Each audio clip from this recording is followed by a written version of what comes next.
Hey guys, Sergeant Conrad here, bringing some more World of Tanks action.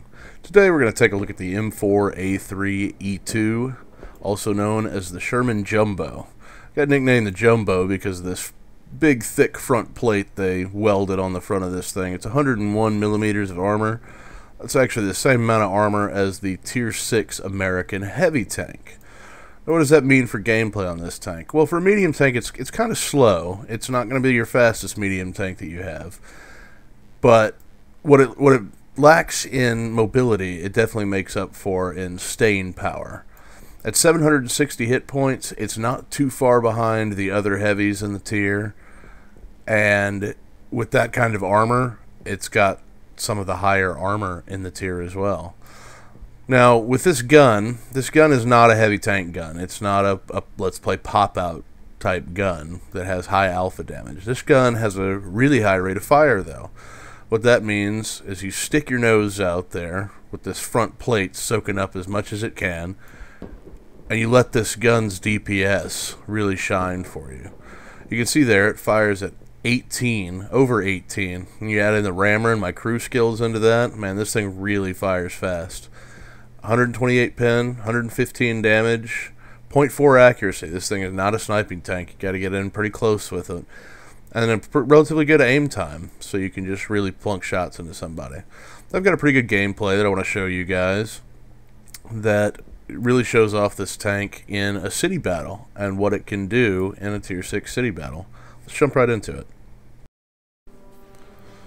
So guys, here's the gameplay. It's a Tier 7 standard battle on Siegfried Line. There's very few Tier 7s in here, so this is basically more like a Tier 6 battle with a couple of big boys in it. Now what I like to do right at the start is I don't like to go over here to the right and go through the tank trap over there, because their scouts tend to run up and you get pounded from the side. I like to try and stay as far to the north end of the map, right up here, as I can, to try and keep out of the line of fire. Notice this thing isn't the fastest medium tank. A lot of these other tanks are taking off and leaving me there. What I like to do is come over here to the 890 line, get into the back of the city, where a lot of the lights and mediums will be to start.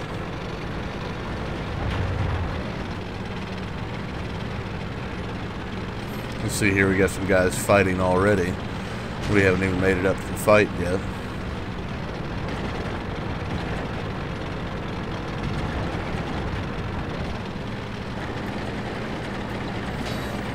T1 heavy spotted right here.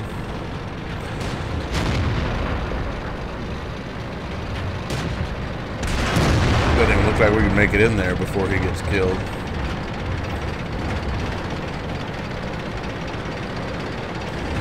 Stug's hidden behind some cover over there.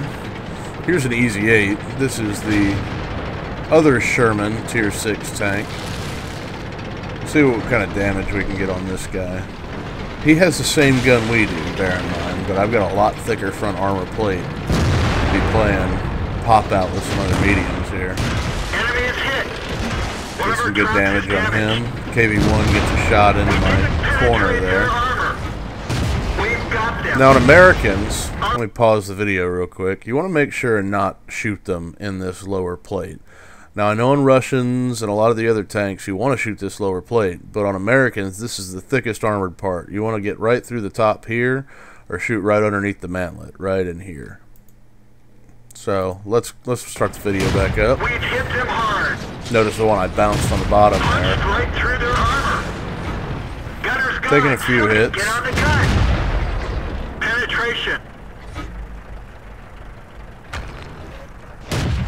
Gunner was dead, so I decided to bring the gunner back.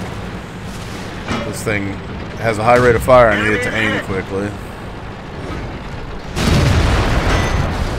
This Stug can't even get through my front plate. I got a good angle.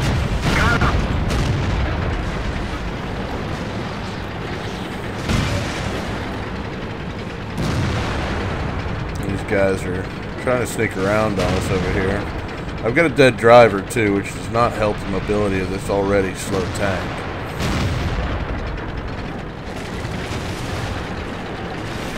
Let's sneak around the corner here.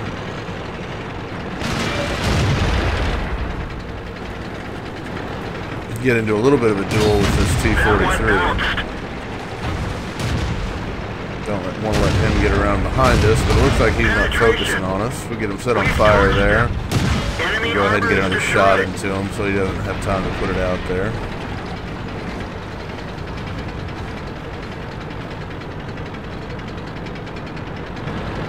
And that was just a real quick and dirty fight there in the city.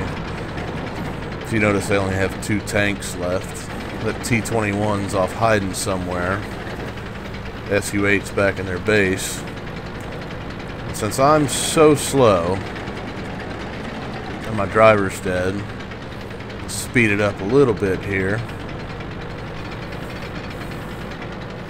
I'm sure you don't want to watch this crippled medium come over here.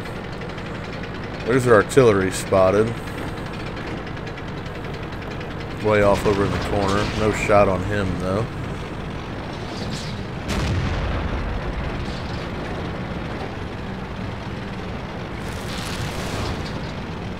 T-21's hiding somewhere. Speed it up a little bit more. We're all just going to run in here and try and get some capture points.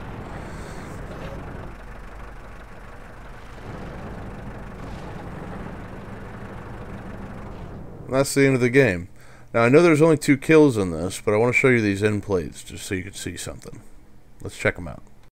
Okay guys, let's take a look at the first end plate. As you can see there, with a premium account, I got 21,253 credits and earned 3,384 XP. That's times 3 for the first of the day, and got my Mastery Badge 2nd class. Now I did only manage to kill 2 guys. Got a bunch of damage on that E8 and the KV-1 over there. Let's move on to the second plate. They're sorted by XP. You can see I got top on my team at 752 XP. On the third plate, 14 shots fired, 12 direct hits, 10 penetrations, 1,101 damage. That's almost 2 times my hit points and damage. Received 4 hits, detected 1 enemy, damaged 4, destroyed 2. Got 7 base capture points right there at the end for a little bit of extra free XP. I received 21,253 credits, and after repair and resupplying of the consumables, I managed to make 14,742. That gave me 1,128 XP on a premium account, times 3, giving me 3,384 XP. Well guys, thanks for watching. I've been Sergeant Conrad, and we'll see you next time.